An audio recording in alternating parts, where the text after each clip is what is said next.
As you can see, Okay. yan. Sinisipon ako. Okay, so kailangan niyang i-flex sa akin na nasa Kuala Lumpur siya. Sige. If that validates yung pagkatao mo sa internet, go. Nasa Kuala Lumpur ka, nakakapag-travel ka. Thanks to, makarinig natin sa kanya. Tuloy mo, Carl. At saka, medyo not feeling well, pero okay na naman. Kaya nakapag-create na tayo ng video. Sorry lang din, medyo maingay sa background kasi wala tayo sa private place, no? Okay. But ayun nga, no, this video is for Kuya Nix, no? Okay, Unang-una, thank thank you. Kasi welcome. based dun sa video na napanood ko sa YouTube, concern ka sa akin sa mga masasabi mo. Actually, bro, yung concern ko is not really because I am concerned sa'yo personally. Okay? I could care less kung ano yung ginagawa mo sa buhay. But, I am concerned about how you will answer or respond to my questions. Kasi teacher ako eh. Ang training namin is to get the best out of from our students.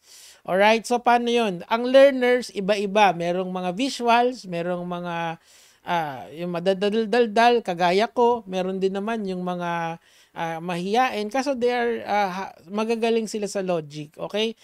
Obviously, you are not good at extemporaneous speech. Kaya ka nga kinain ni Boss Barak. Halos hindi ka na makapagsalita doon. This is why I do not want to be platformed by sa Kulpas. Diyos ko, ang daming nanonood doon.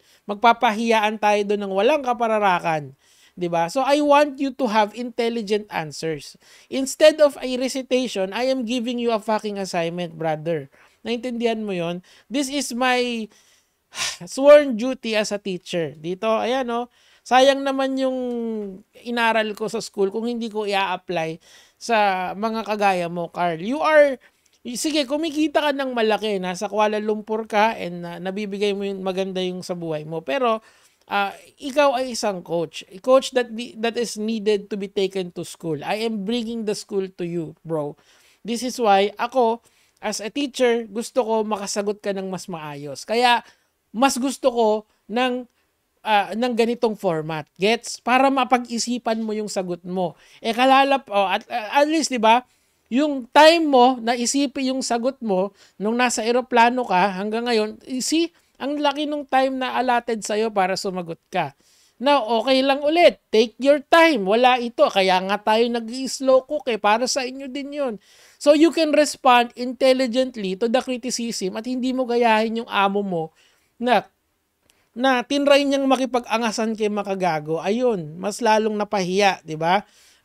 Ayokong mamahiya ng tao as much as possible. Kasi ang goal ng pagde-debunk is to correct the mistakes at mapalagay tayo sa ayos. Okay? Karir mo yan, pare. Kumikita ka dyan, bata. So, ang kailangan natin gawin dyan, iayos natin yan. Kasi pag ang impression ng mga kliyente ay eto, gula-gulanit mag-Ingles, kung ano-anong kasitan yung sinasabi sa internet, baka mawala yung freelancing na yan, baka mawala sa Pilipinas yan. Baka biglang ang Bangladesh at saka India maungusan tayo. You see, etong mga platforms natin, yung ginagawa nyong pang-i-spam ng account has a real world consequence na nararamdaman na ng mga tao ngayon. I will not allow you to do that, brother. This is why I'm giving you time to respond intelligently. Hindi ako korte para i-compel ka, pero if you are willing na to learn, to give value sa community mo, then you have to respond intelligently. Okay? Hindi lang pwede yung mga parang i-edit mo, tapos si Miano, gagawin bibig, gagawin yung mata. Hindi ganon. We want intelligent answers. Tuloy. Bagay, which is I appreciated a lot, no? Bilang Okay, isang good. kuya, mas matanda ka sa akin. Teacher. Parang ano yan eh. Mas okay. Alam mo yun, pagiging kuya siya. So, thank you for that. At the same time din, in terms dun sa parang word ata na affiliate. Yan, ito na. Diyos ko, patawarin ng Panginoon. Ayun, yung ito. Affiliate, sinabi ko nga na hindi ako affiliated kasi? Sa MSB. The reason is, ayoko kasing ma-misinterpret ng iba na pag sinabi kong affiliate ako, isabihin nila na kumikita ako sa bawat enrollees na kahit papano ay alam mo yun, parang kung may pera ako or lahat ng mga nakukuha ko pambili ng mga gamit ko at saka sa mga binibili ko ngayon is galing sa paghihirap ko. So more on service providing, and ang target Yun. country is mga Very first good. world country Very like good. US, at the same Oh. time UK, Canada at iba pa. Pero Sige. yun, sorry nga din dahil maingay dito kasi Okay, enough. Wag na yung next time ikaw ay videographer, I am going to ask you kindly na when you respond sa akin, please do it in a room na tahimik para maganda yung sagutan, okay? Okay, so sinabi mo, you admitted with your own admission without any without duress, 'di ba? Sinabi mo 'yan na ikaw ay kumikita sa pag-freelance essentially. Kumikita 'yan sa service providing mo, okay? Hindi sa outsourcing. Maliwanag. Maliwanag niyang sinabi 'yan. Okay, Carl? Sabi mo 'yan na hindi ako nagsabi niyan. Ngayon, ang tanong dito, Carl, and this is your assignment for next video. Okay, bukas uli kung you need to take your time to respond, okay? Do not respond pagkapanood mo dito. Take your time. We have all day. Slow cook Israel nga, di ba? That's the purpose of slow cooking this. So you have time to fix your answer sa akin. Fix your shit muna bago sumagot.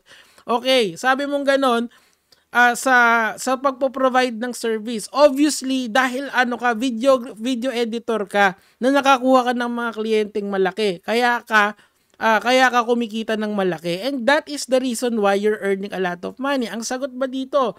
Galing ba yan sa multiple outsourcing business? Di ba hindi? Ikaw rin ang sumagot. O, paano ko napatunayan yan? Kasi, you have claims that you are earning my 6-digit monthly income MSB 2.0 update. So kung ganun pala na hindi ka kumikita sa multiple outsourcing business at sa freelancing mo siya kinikita, then these are all false. These are full of lies. 'Di ba? Earning my mas maganda tong view na to. Earning 1 million in MSB 2.0. See? Di mga kasinungalingan tong mga to. This is just a promotion para sa course ni Franklin Miano. Nasabi mo hindi ka affiliate pero grabe yung himod mo dito. Yun ang kailangan mong sagutan, Carl. Okay, ulitin natin yung tanong. Ang sabi mo rito, sa services ka kumikita. Sinabi mo yun dito, sa freelancing ang kumikita at hindi sa multiple outsourcing business. Tama? Kasi hindi mo namang sinabi categorically na meron akong agency, 'di ba? Hindi mo sinabi 'yon. Ang sinabi mo by providing service, okay? Ano ba yung service mo? Di video editing. Tama, kasi ikaw ang hard work mo. 'Yun yung sinabi mo dito sa video na 'to. So bakit ka meron mga videos dito na 5 months ago, 4 months ago, 10 months ago na sinasabi mo na kumita ka sa MSB 2.0 ng 6 digit ng 1 million. Ito, earning inawardan ka pa ni Miano diyan. O, di ba? So, sabi mo, hindi ka affiliated. Okay, so I guess, ang sinasabi mo ay yung affiliate marketing. Okay, so do you understand what affiliate means? O, assignment mo ulit, tol. Hanapin mo sa dictionary kung ano yung ibig sabihin ng affiliate. Tapos, sagutin mo sa amin, sa susunod na mga video mo, kung bakit parati kang kasama ni Franklin Miano sa mga podcast niya. Sagutin mo yon. Okay? Hindi ko na itutuloy ito. Hindi. Sige, tuloy na natin ng konti. So, yun yung assignment mo para next video mo. Okay? Now, itutuloy lang natin ng konti tapos ikakat na natin kasi masyado nang mahaba tong video na to. Tuloy natin. Nasa public place tayo. No? We're here at Kuala Lumpur, Malaysia. Next time, wag na yan. Kaso tayo mga bagay-bagay dito. But going back to the topic, yung sinabi na affiliated ba ako sa MSB, I think that's one of the concern. Sinabi ko na hindi ako affiliated sa MSB. The reason is baka isipin ng tao na parang TikTok shop siya na affiliate. Tapos every time na makabenta ka, meron kang nagigain or parang every enrollees meron kang certain percent. So tama nga, hindi mo nga alam yung ibig sabihin ng affiliate. Affiliation just means that you are in close relation with a person. Okay? Meron kayong connect. Okay? Either magtropa kayo or something like that, doon pa lang affiliated na kayo. Kasi sinasabi mo dito, hindi ka kumikita ng malaki sa MSB. Pero again, your own videos tells another story. anyone na makikita niyan is going to imply with common sense, basic logic, na kumita ka ng malaki sa MSB 2.0. So yun yung kailangan mong sagutin sa akin.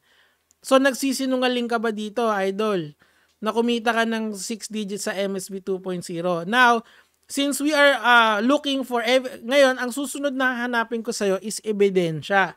Okay, kailangan mong ipakita sa akin or i-PM mo sa akin dun sa business email ko yung mga resibo na yung mga invoice mo of getting paid for your service. At hindi ka talaga kumita ng kunyari, siguro naman makikita natin kung legit 'yon or hindi, 'di ba?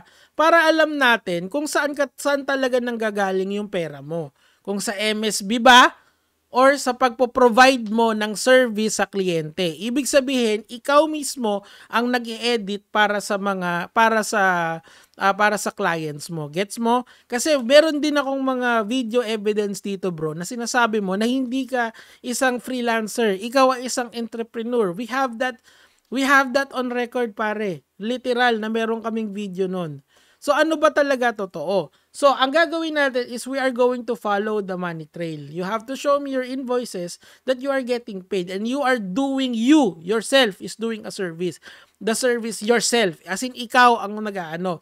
Since we have a law about data privacy, yung isasubmit mo sa akin dokumento would be private. Ibig sabihin, hindi ko ipapublish yun, pero I will verify for the people and by the people. Alam mo ng assignment mo, take your time to answer. Yun lang naman, mga lods.